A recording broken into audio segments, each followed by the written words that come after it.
সকলো ছাত্ৰ-ছাত্ৰীৰ এটা সপোন থাকে সকলো মাক দেউতাকে খুব আশা কৰে যে মোৰ ল'ৰাটো বা ছোৱালীজনীয়ে মেট্ৰিক পৰীক্ষাত ফাৰ্ষ্ট ডিভিজন পাওক ষ্টাৰ মাৰ্কছ পাওক ডিষ্টিংশ্যন পাওক হয় এতিয়া আৰু চিন্তাৰ কোনো কাৰণ নাই কাৰণ পাণবজাৰৰ HD ইণ্টাৰনেশ্যনেল প্ৰকাশনে প্ৰকাশ কৰি উলিয়াইছে 2023 চনৰ HSLC পৰীক্ষাৰ্থীৰ বাবে মেট্ৰিক পৰীক্ষাৰ প্ৰস্তুতি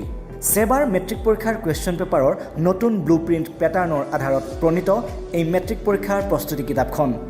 ইংলিছ মিডিয়ামৰ ষ্টুডেণ্টছৰ বাবে মেট্ৰিক এক্সাম প্ৰিপেৰেশ্যন আৰু অসমীয়া মাধ্যমৰ ছাত্ৰ-ছাত্ৰীৰ বাবে মেট্ৰিক পৰীক্ষাৰ প্ৰস্তুতি গ্ৰন্থকেইখনৰ বাবে আপোনাৰ ওচৰৰ কিতাপৰ দোকানত আজিয়ে খবৰ কৰক অধিক তথ্যৰ বাবে যোগাযোগ কৰক HD international educational publishers Panbazar Guwahati 1 phone number 8638143320 phone নম্বৰটি আকৌ কৈছোঁ 8638143320